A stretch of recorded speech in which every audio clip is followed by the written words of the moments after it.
Let's go to our guest, Greg Caton.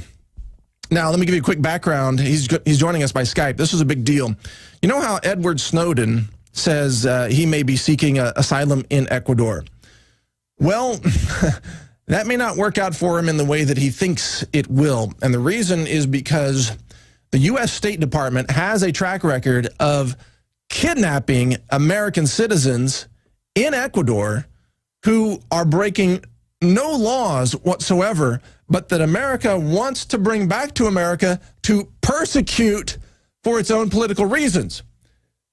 Now, this has already happened to this gentleman, Greg Caton, a man who I've known for many years because I wrote about him when this happened several years ago. He joins us by Skype now.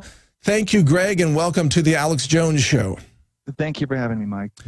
Well, it's great to have you on, Greg, and I would like you to lay out briefly the story of what happened to you, because back a couple of years ago when it happened, no one believed us.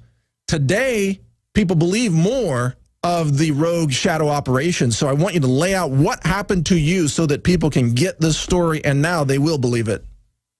Well, actually, a kidnapping attempt was made against me in November of 2008. So I knew they would probably try it again. What happened is I had a business associate by the name of Dr.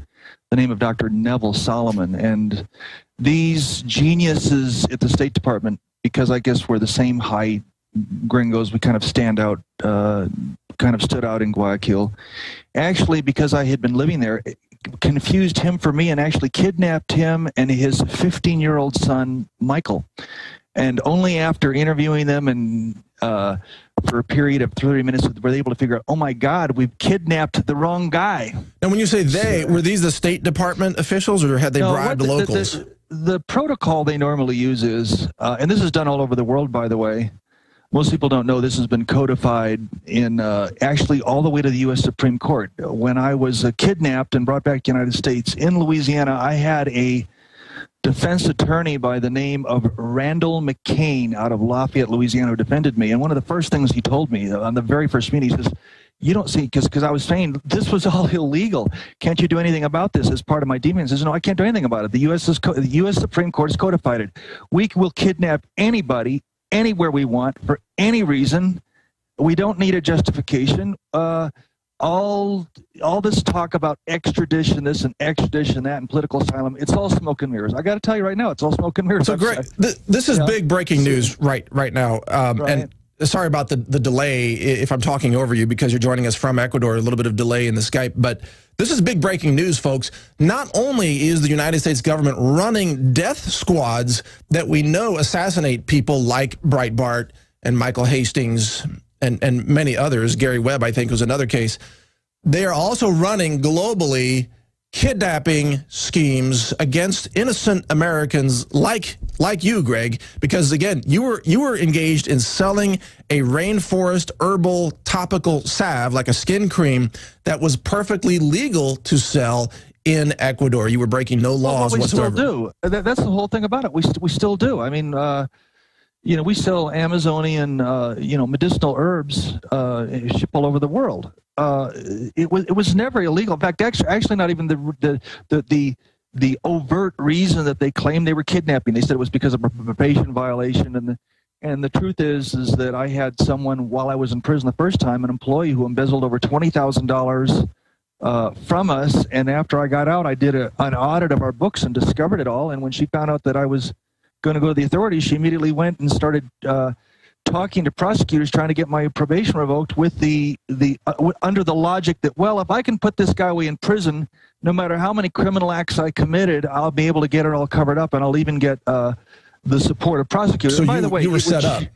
Oh, completely set up. And I knew I was being set up. So here I am in a room in downtown Guayaquil with the guy that's right under President Correa. At the time, it was the fellow who was the Minister of Government, and his name was Gustavo Lorea. I'm sitting there with him, and I'm sitting with the governor of Guayas province. And people who don't know much about Ecuador, Guayas province, out of the 24 provinces in Ecuador, it is the wealthiest. It is the center of commerce. Guayaquil is like the New York City of Ecuador, except far more influential. It's like it's the 800-pound gorilla, commercially speaking, in the Ecuadorian economy. So, and they're assuring me, telling me, do you really believe, as if I'm an insane person, right? As if I must be insane for suggesting that over something as is something as insignificant as a probation violation, which I didn't commit in the first place, by the way, which was supposedly that I was making H3O, the product that I was manufactured that I had in the United States. That they're gonna. It's like it's one step away from saying we need to kidnap this guy. We're the United States government. We're going to the crane. This guy has an overdue parking ticket. We need to kidnap him and bring him back. Right. He's overdue. We're going to get that $50. Okay. Right, but they did. And by the way, back your microphone off your mouth a little bit, getting a little bit of static there, a little hot. But they did come kidnap you, which astonished the Ecuadorian officials. I know Correa himself was jaw-droppingly astonished that the U.S. would violate international law, would actually bring agents in there to conduct an armed operation against you in your own driveway to kidnap you, take you out of the country illegally, while at the same time people like Obama accuse Hong Kong of violating the rule of law for not turning over Edward Snowden. I mean, what hypocrisy. Well, it's beyond hypocrisy. On April 17th of 2012, there was a committee here. It's an immigration committee that decides difficult cases. And what the ruling of the Ecuadorian government is that what happened to me was completely without legal foundation, which is kind of a sweet, euphemistic way of saying, hey, United States government, you were rogues, you committed a rogue operation, and everything you did to this man is illegal. Now, what's the proof of that? I'm just kind of saying this on your, what is the proof of that? Well, the proof of that is that I'm here because in any country in the world, if you are deported for felony, any kind of felony, if you're deported, you're not coming back. You're not welcome back in a country that once you've been deported for legal reasons. So what they did is all the mention of my deportation and the records of the Ecuadorian government have been completely expunged. Why? Because it was illegal. And in fact, kidnapping. You are an entrepreneur, a very successful one, I would say, who is, in fact, helping the Ecuadorian economy, bringing value to their rainforest, the renewable resources, the medicinal resources that people are being paid to harvest, and your company is packaging them and shipping them out. You're bringing jobs and also exporting health products to the other nations of the world that don't have the climate to have a rainforest. In fact, I mean, you should be given a medal or something by Correa for a humanitarian award for what you're doing. He's got a seriously. I don't. Correa's got a tough job. I mean, yeah, I know. I'm just saying you're a good guy. You're not a criminal guy.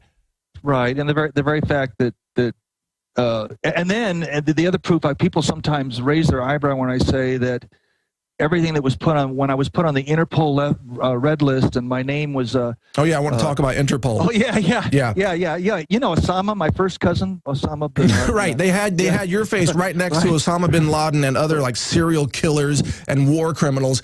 The State Department managed to get you put on Interpol.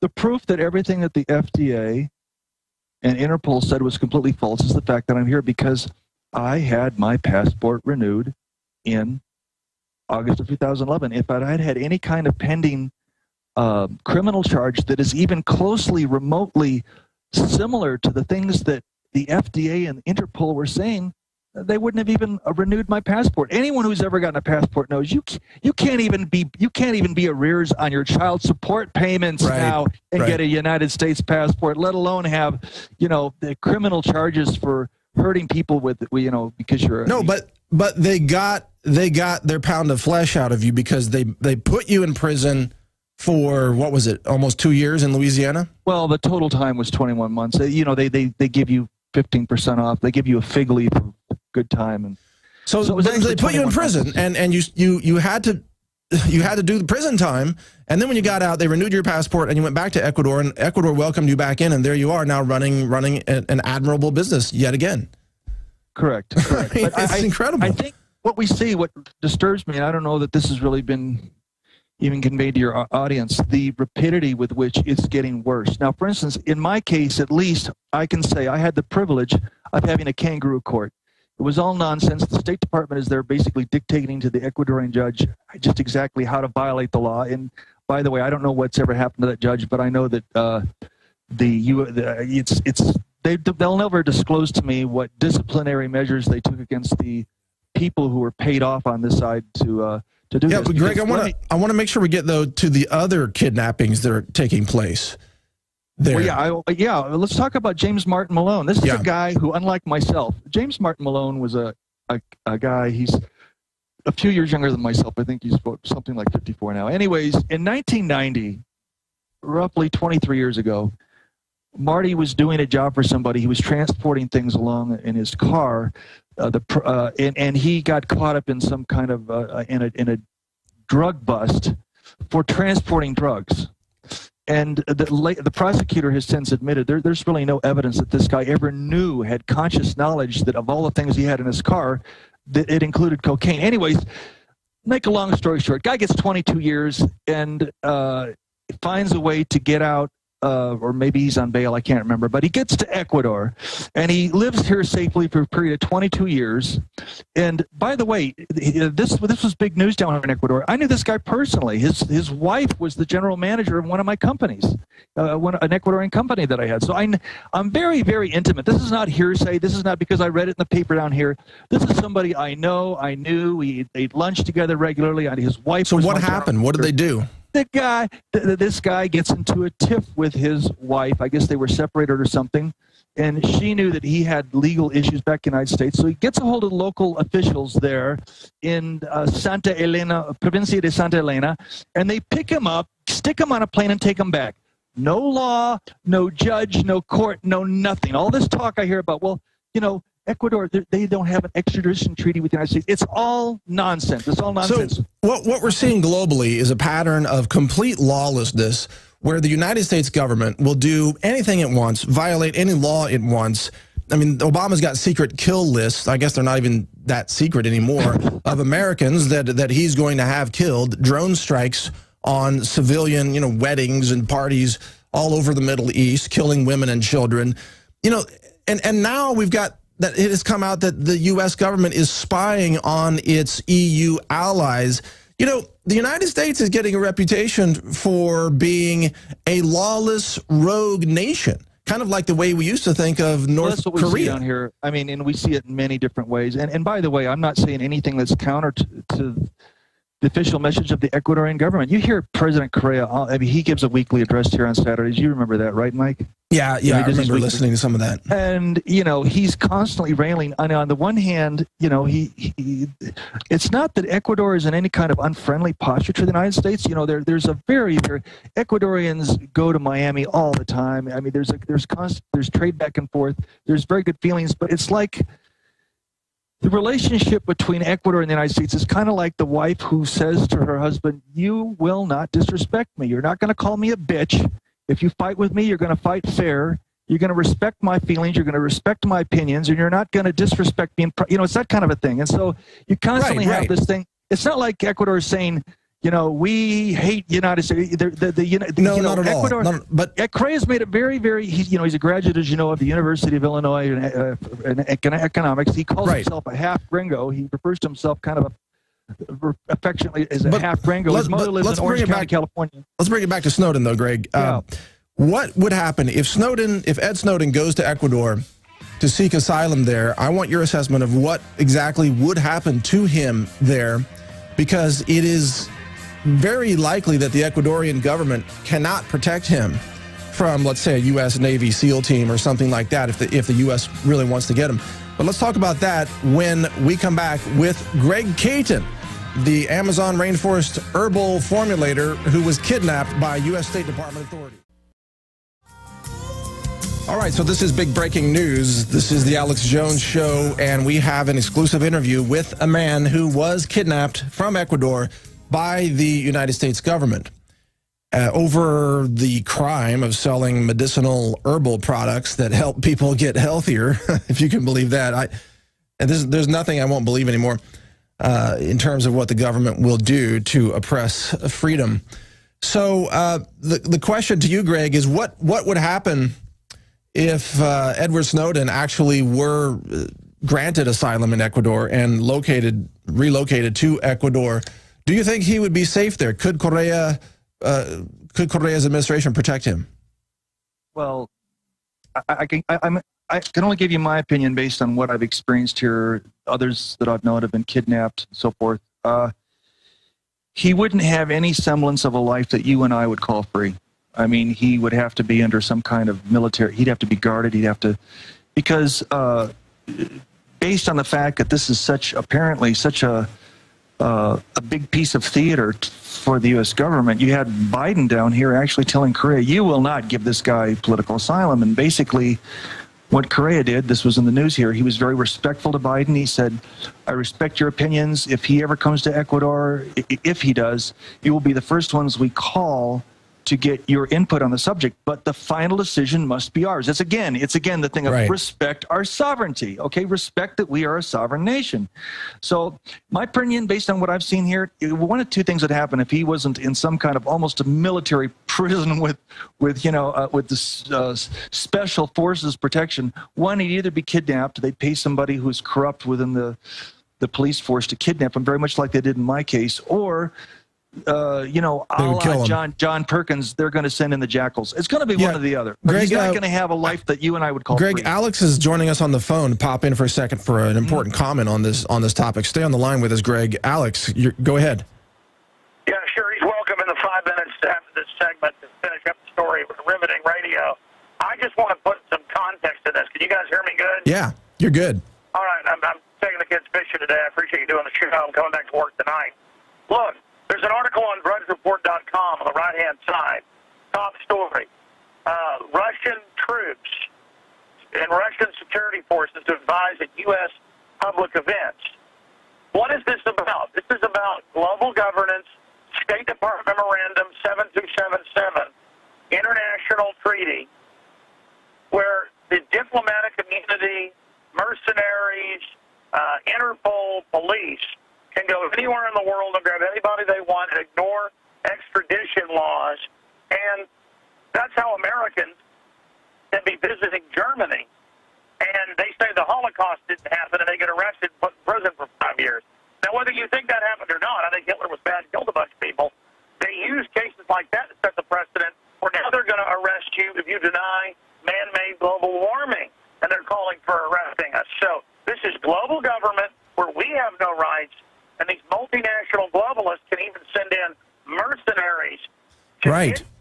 And that's why we have Mexican troops at Katrina. That's why U.S. troops are in Canada for the Olympics patrolling the streets. Well, the same death squads, the same death squads, Alex, that they sent after Hastings or Breitbart or the assassins. I mean, they are operating globally. Yeah, exactly. It came out in mainstream U.S. news, the back of the paper 5 years ago, that former Latin American death squads hired by the CIA, more than 10,000 of them, were brought in to run death squads in Baghdad. This is a global mafia that does whatever it wants. I remember reading national news about this guy's case where the FDA just wanted to persecute somebody for selling a salve. I mean, give me a break. And so they went after him. And so I wanted to be able to finish the story, but I think it's important for people just to know in the context of Hastings, dying with the death squads and Aaron Schwartz and the D.C. Madam and on and on and on. And we're back at the top of the second hour. This is the Alex Jones Show. Mike Adams filling in for Alex today, who was just joining us in the last segment with some very important points. We are interviewing Greg Caton, and Alex mentioned how we are dealing with a global lawless mafia that will run kidnapping operations anywhere it wants in any country, that respects no law, no sovereignty whatsoever. Remember the work of John Perkins, Confessions of an Economic Hitman, where he describes exactly what they did in Central and South America to assassinate leaders, to overthrow governments, to put governments in debt to U.S. interests. And this kind of thing continues, and Greg Caton joins us for the rest of this segment. He is one of the many victims of the U.S.-run international kidnapping operations, and this is an exclusive interview here on Infowars.com.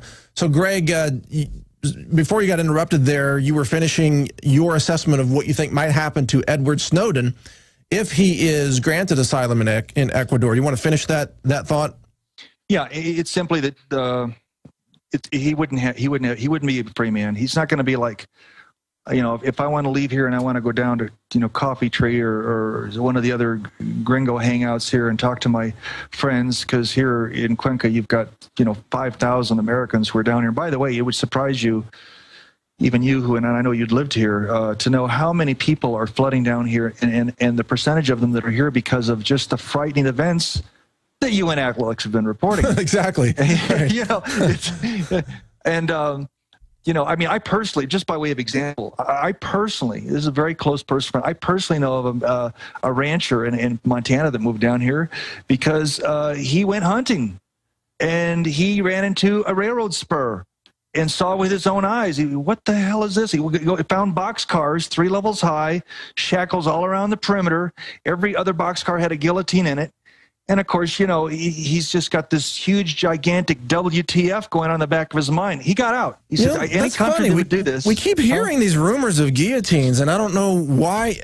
I mean, doesn't anybody have pictures or something? Well, there's YouTubes of them. Just type in guillotine and use the YouTube filters for the last month. There is more of them surfacing. Yes. I'm not sure I can even spell it because according to the Clorox Corporation, I'm a retard since I'm a male. Oh, I know. Oh, my God. It's getting ridiculous. But what I think the most important message as it pertains to my case, as it pertains to the case of James Martin Malone, who was taken from here without even so much as seeing any official. They just grabbed him and took him, mafia style.